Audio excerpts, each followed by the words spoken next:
Welcome to the Hobby Hangout with Asu and Dave.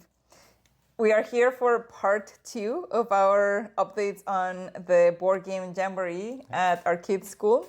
So we will highly recommend for you to check out part 1 because we're talking about all of the planning that went into it, some sneak peeks into, this part 2 that we shouldn't have mentioned there. But now we're going to tell you, what was our expectation and what was the reality. Yeah. So you want to start first? What was your expectation going into this? My expectation, I think that the biggest discrepancy of how we expected it to be and the reality was that in our minds we were thinking we're going to be able to have, groups of 8 that are going to move clockwise in the different tables. They're going to come in an orderly fashion to the gym. They're going to be sitting in each of the tables and fill them up. And that did not happen. They just came in different groups. They were going to the tables that they wanted to claim first. And, well, that's how we ended up doing it. I think the biggest,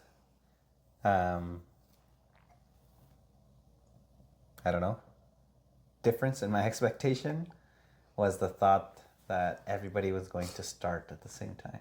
Yeah. That we were going to be able to sit everyone was going to wait until all the tables were filled, and then we were like, okay, everybody, let's start the games now. Yeah, exactly. I think that was the biggest discrepancy from my thought process to reality. And I guess, so I want to back up and talk about selecting the first player a little bit more. So my original thought was creating construction papers, colored spots on the chairs so that everybody had a unique color, and then we could call out a random color every round, because I thought, again, we were going to be playing these structured rounds of games. When we were brainstorming about how to have those numbers or, positions allocated to each seat, I remember saying, hey, what about we place something underneath their seat so that they have to reach under and see if they're first player. That's silly. It's just brainstorming. There's no bad ideas. That's a bad idea. It's a bad idea to choose, but it's not a bad idea to brainstorm. Okay, continue. But yeah, then when we were getting ready for the event, I was like, that's so much construction paper. Why would I do that? And then you said, we'll get the tape and number them. And then I remember you saying, okay, so yeah, because I came down to grab paper, because my thought was, okay. I was like, what is this guy doing? We have to go now. We got to cut a bunch of white paper in squares, and then we'll tape the squares down, and I'll write the number on the paper. It's making it overly complicated. So I had all the paper, and then that's when you said, yeah, we'll just write the number on the tape. I was like, oh yeah, that's a good idea. What would you do without me? Run out of paper, that's what. So, but yeah, that I think simplified it, and I was able to just put the tape. Which was useless? Completely useless, yeah. Turns out kids don't need help picking the Actually, player. no. I was very surprised because in my mind I was like, okay, it's kids. There's so many of them. When we have our kids, it's just 2 of them and they're fighting to see who's going to be first player, right? So then I thought, multiply that by, 50 kids at a time. I thought that it was going to be chaotic, and I was very impressed at how those groups could self-direct, right? They're very self-sufficient. It did come in handy when we were playing Codenames, because in that one you need to pick your clue master or spy master. Yeah, not first players, but yeah. And so they were sitting there, and because the kids didn't know what that meant, they were just taking up their spots, and so, I think that first player is fine, they can do that, but when it comes to spy master, because you have a specific role, and it's a different type of actions that you do versus the other ones, I think that kids really wanted to have that role or avoid it. So I think it was helpful to have those the identifiers. Yeah, the identifiers, yes. And there was another situation where they were like, okay, so who starts? While I was there, I'm pretty sure that if I wasn't there, they would just have figured it out. Yeah. But while I was there, I was like, okay, number 1, whoever's sitting number 1. So it did come in handy, like maybe 2 times out of the how many? I didn't leverage it at all. And all the games that I helped, no one asked who was going to be first player. They just figured it out themselves. Yeah. But yeah, so that I think that was the main takeaway for me is just the discrepancy from trying to help them pick their first player and just not needing to. Yeah. We underestimated them. Yes. Yeah. And then the second one is that aspect of, I thought we were going to sit everybody at their tables before we started. But no, kids came in, they picked a table, and they just started. They dove right into the rules, and they were all excited to have fun, which was good because that's what we were hoping for, right? Yeah. And so let's actually talk about having fun. let's actually talk about the rules, because in part 1 we were saying we created these one-pagers which were printed and taped to the tables, and not taped, but just put on top of the tables. But then we also shared the videos that teachers passed the link to the students so that they could, whenever they had a chance during that day, they could check out the instructions. Prior to the game day. Yeah. This is going to be a video. I'm not going to cut that out. Just a yawn. Yeah. So prior to the... No, but if you're in a meeting, for example... I yawn in meetings all the time. Oh, I can't do that. I don't like it when people do that. If they say they're tired, that's fine, but just like, oh. Anyway, so they had a chance to review the instructions. So they already had some idea of, first of all, the kind of games that they wanted to play. Yes. Because I think that's why they came running and claiming the tables. Yes, some people already knew. They're like, I want to play this game. Yeah. And then the other one is that they had an idea. They didn't know exactly how to play it, but they had an idea enough so that once they looked at the one-pager, they could kind of like figure it out by themselves, right? Yeah. So yeah, that was I wouldn't say a rude awakening, but just a shock to the system, I guess, of the structure that we had painted, where it was just like, oh, they're going there and they're starting already, and there's no one sitting over here, okay? I don't know, if we were to do something like that for adults, I'm not sure if it would go any different, right? Yeah, I don't think it would. They're just going to go sit down at a table. And then the whole idea of, okay, I start the timer, and at 15 minutes, we're going to rotate. That just didn't seem necessary. No.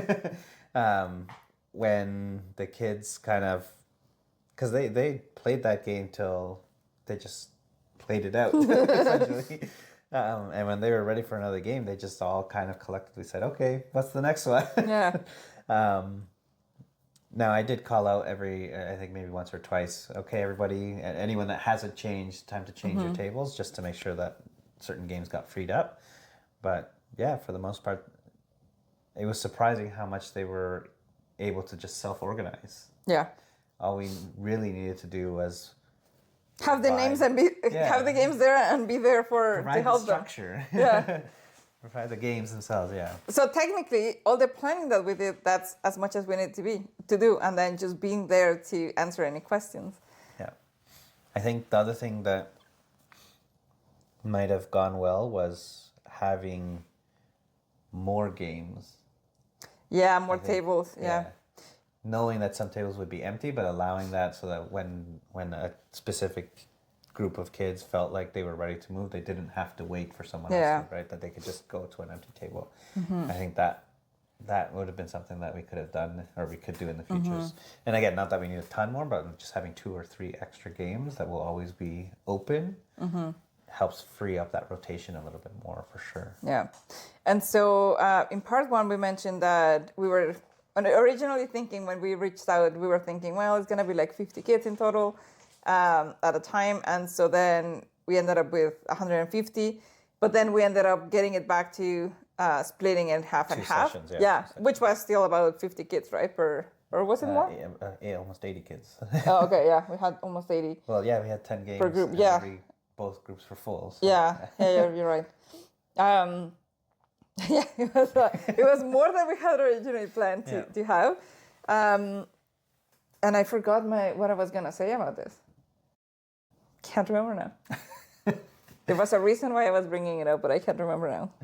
Well, we can move on to, maybe it'll come back to you, but for now, from the games that we did select, I know we both kind of made the decision, and I think maybe the principal also provided feedback that we change Dutch Blitz, right? Or was Yes. it just us? I made the call. So Okay. when we changed the structure, well, it was communicated to us that they were going to change the structure instead of having 150 kids in the gym, which would have been way too much noise at a time. They ended up splitting it in two, meaning that they were going to have less playtime. And we were trying to figure out, okay, what games do we want to have in there?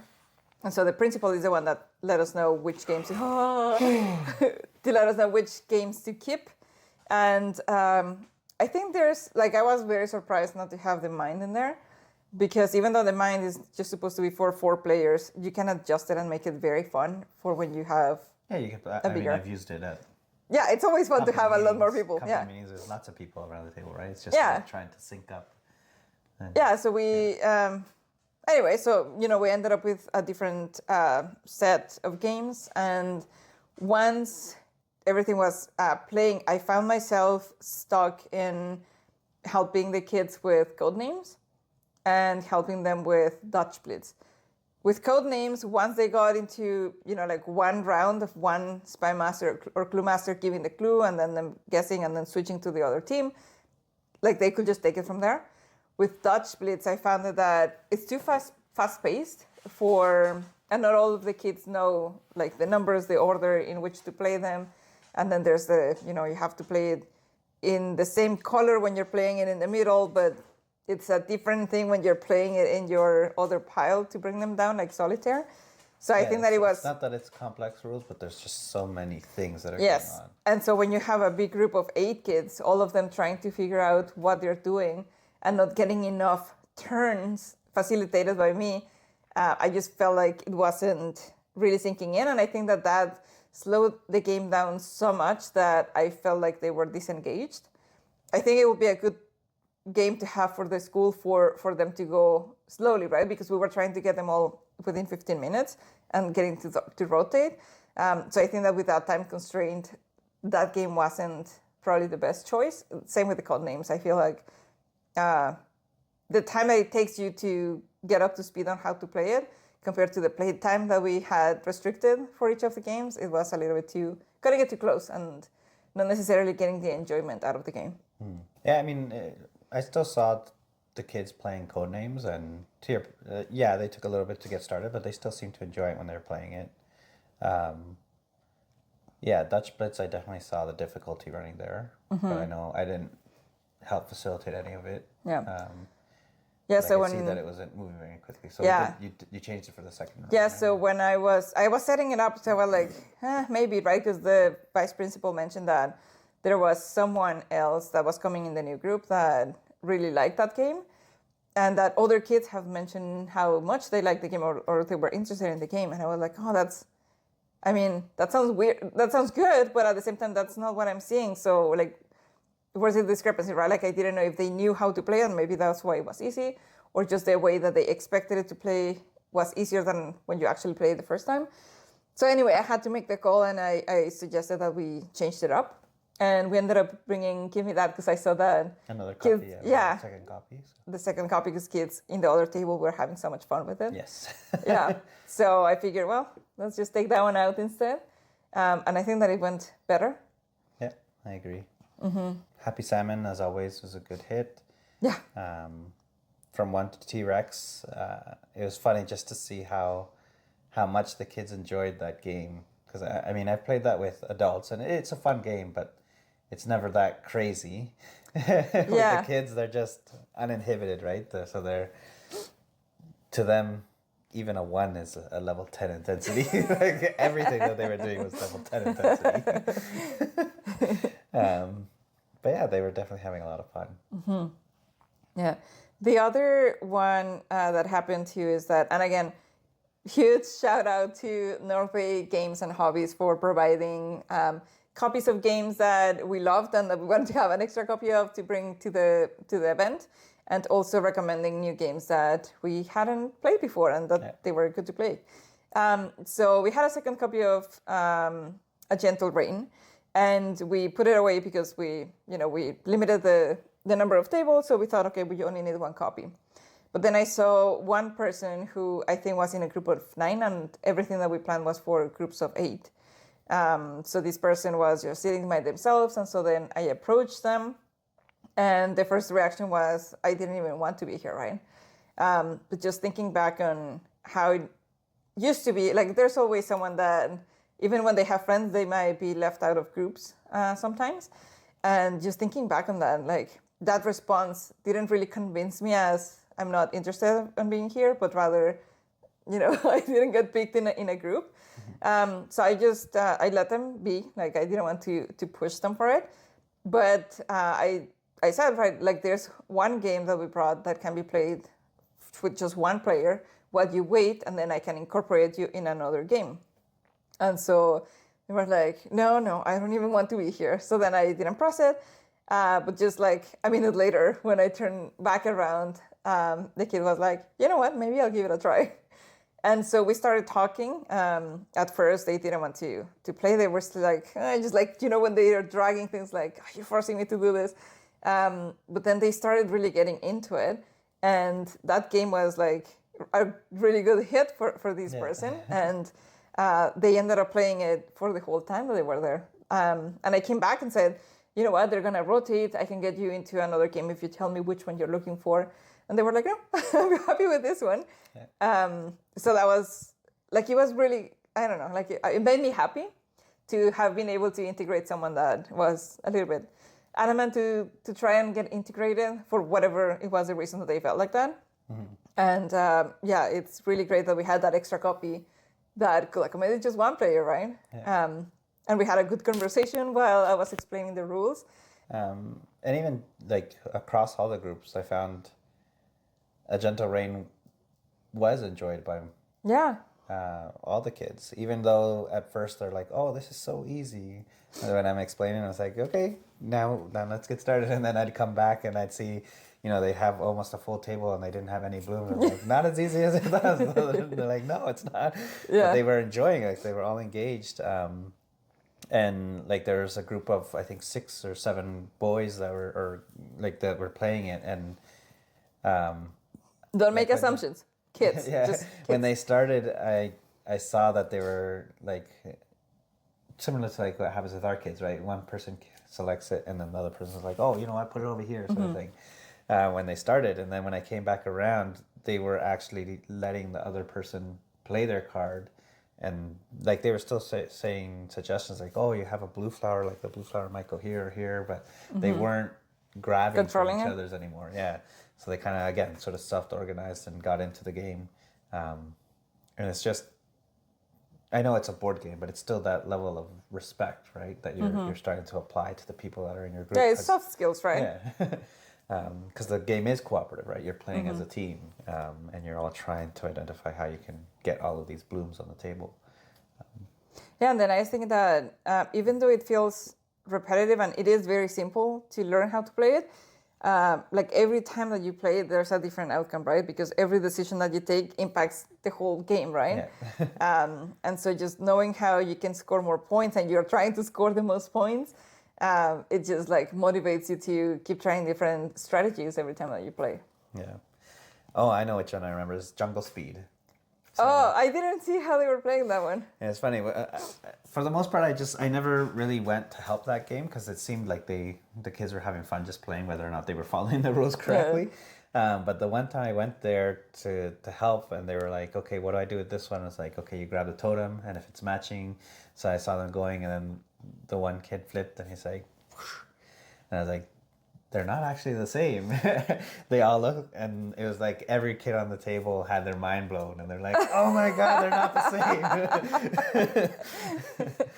And then from there, they were really having fun playing the game and like looking at the symbols and making sure they actually matched before anyone went for the totem. But I mean, and that's what had happened, right? But when we used to play it with other adults.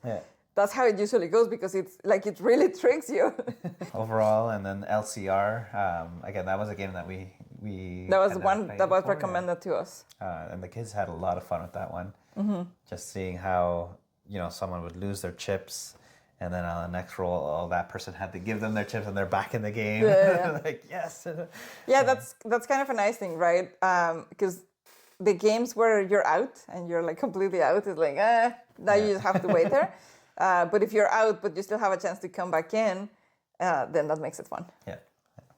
I think that, we didn't mention that in I guess the planning video. That was one thing we considered with the games.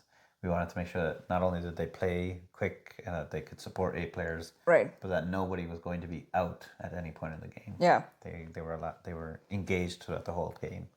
I mean, if it's boring for adults to be out of a game, just imagine for a kid that is actually there to play, right, and to have fun. So game selection went well. Our videos went well. I don't think that everyone had a chance to review them, so there were a lot of kids that needed to have a little bit of help. But I think that between the one-pagers and just us being facilitating and having the teachers as well helping facilitate, I think that went great. We kind of, I didn't consider this very much, but being a French school, there are some kids that do not speak English, right? That's true. Yeah. And so, we've been thinking, well, most of the kids speak English, so if we provide this event in English, it should be fine. But it's making me rethink that we need to learn some French so that we can help them out at least or make them feel included. And then, so what I ended up doing with one kid was, I noticed that they were not engaging, not making eye contact. And so I asked them, I was actually good enough to ask in French if they knew how to speak English. They said no. So then at that point, I stopped the explanation and I asked someone else to translate it. And I made sure that I was pointing at everything, making sure that I was waiting for them for that reaction of, are they understanding and following along? But I think that even the one-pagers, right? Like it was in English, and I know that kids are, like most of the kids speak English, but if everything, their curriculum is in French, then they're probably more proficient reading in French, right? Like if I they're... don't know about that. But No? Well... But still, yeah. But still, yeah, I think... We hadn't thought about, being a French school that we didn't provide any French material. I think that's just poor planning. You're the planner. You didn't think about this. It's a gap in our requirements. That was not in the acceptance criteria. But overall, I think it went really well. What was I going to say now? I can't remember. Well, I still haven't remembered what I was going to say about all of the kids. We did get damaged on Happy Salmon. I don't know if you saw. No. Yeah, but that's okay. It was funny because I think it was after the very first round of group when I was collecting the cards. I noticed one was ripped, and like it surprised myself the reaction I had because I wasn't upset. Mm-hmm. I was like, "Oh, they're having fun,"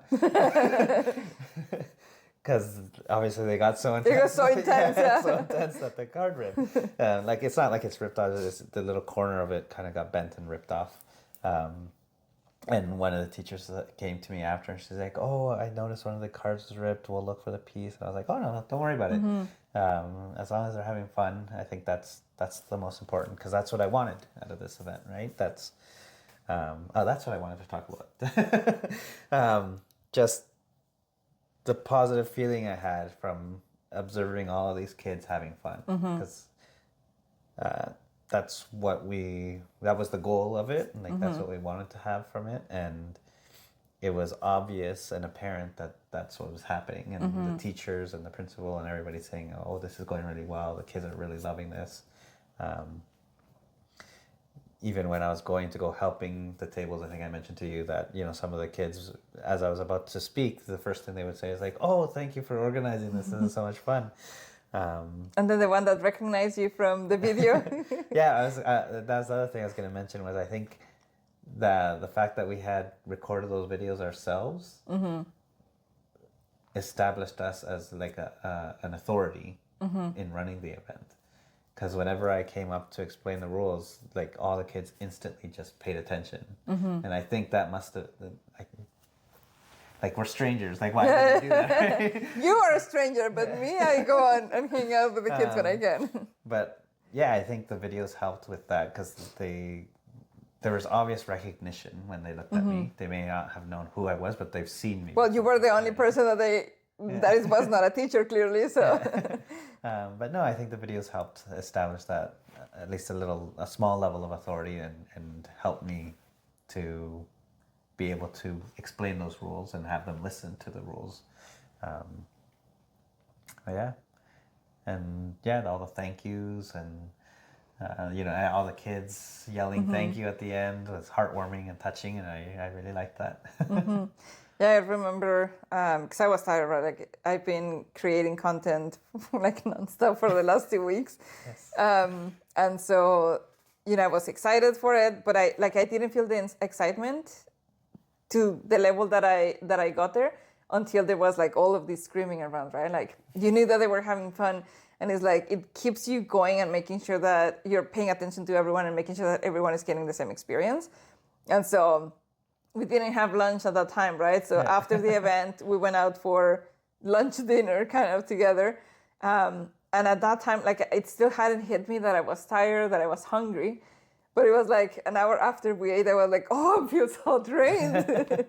But it was just like all of that excitement really kept me going with like my energy level was so high, right?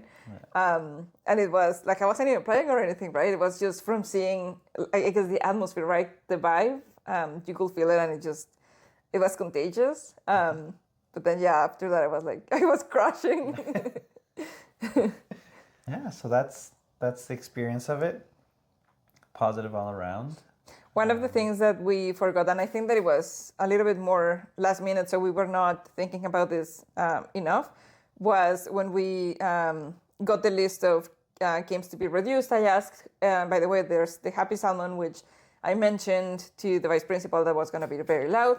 And while I was creating the one pager, I actually saw that there's a variation for like the silent mode, which I think is great to accommodate for a more inclusive environment. And I asked, should we play the silent variation? And I completely forgot. So I didn't, because I wasn't facilitating that table either, right? Yeah. And I didn't scratch it out from the rules or anything like that. So that was kind of like an oversight, I guess, because like we knew it was going to be loud, but we could have done something to reduce how loud it was going to get, if possible. I don't know. It was pretty loud in there, regardless of whether or not Happy Simon was played quietly or not. Well, but even with Give Me That, just all the banging on the table. Yeah, yeah, I guess so. I don't know if there's anything that we can do, but I think it's something we have to consider in our list, depending on the space that we're going to be in.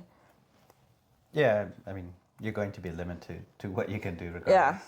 Because it is like if we were to run this, it is intended to be a large-scale event, right? Mm-hmm. So there's not much you can do to limit noise when you have that many people. No, but I think that you can, like, based on the space that you have, right? If you're going to be in a super small space, then big games like the mine, for example, right? It can still be fun, but it's a little more quiet. Yeah, but you're not going to have an event of just quiet games either, no. Right? That's obviously tailored to just one type of... Well, yeah, it's not going to be completely... it's not like you're not going to have any noise. It's just how much can you reduce it, right? And is that even enough? Like, I don't know. But that's actually one other thing that I noticed when I was doing the rules is that... So Happy Salmon has... No, it wasn't Happy Salmon. From a scale of 1 to T-Rex, I hadn't noticed that on top of having colors to match your cards to whatever the action cards, they also have in the corner a different pattern. So for people who are colorblind, they can still, find out the cards. And I don't know if maybe I'm not paying enough attention to the games to see which ones are made in an accessible way or trying to be as accessible as possible. But for the most part, I don't think that I've noticed that games try to do that, even when they could. Yeah. I think we're going on a tangent here. We are going on a tangent, but that's something that I noticed while I was doing the rules. Yeah. I think that the main takeaway I did want to share is that this was a very positive experience for me and the outcome and organizing it.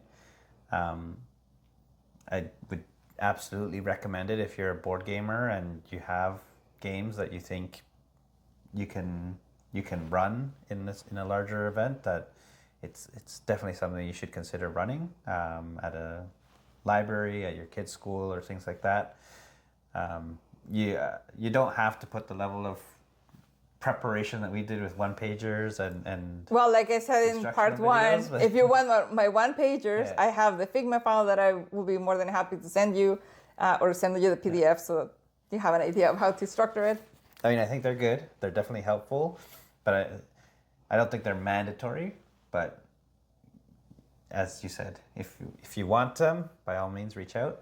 But I would encourage anyone to look at running these events and just increasing the impact that you can have on your community with having fun, right? Yeah. And I mean, games have also educational value, social interaction. What is that called? Like building social skills. Yeah. Yeah. So those are good for schools to have as well, right? Like we know that our kids' school do have board games, and they allow the kids to have their playtime once in a while. I can't remember how often they do it. But it is something that it helps. So the vice president was telling us, right? How Vice principal. Vice principal. No, she has been promoted to vice president now. Vice president. So vice principal was telling us, right, how they're trying to promote more like soft skills with executive function, functions, yeah. which you're better at explaining. Brain functions. Yeah, brain functions, yeah. So, and board games are great for that too, right? Yeah. And so I think that you're doing, if you run an event like this, it's great to have fun for kids, for adults, to get them to have this experience together, to meet other people in the community, and again, to work on these soft skills. Yeah. Now the next step, because one of the original intent, one of the intentions of running this event was also to engage parents, right? So that might be something that we want to look at in the next iteration of this. And the reason for that is that as we have with the podcast and we're trying to come up with content and stuff like that, we have been reflecting more on how, like, for example, you started playing, right? And how did you get me involved? And how did we get the kids involved? At what age? And things like that, right? And just reflecting on our learnings and how that has impacted our family dynamics and even with friends. We want to replicate this, right? It's not just about the board game experience. It's about how that gives you a different experience within your unit, your family, your community.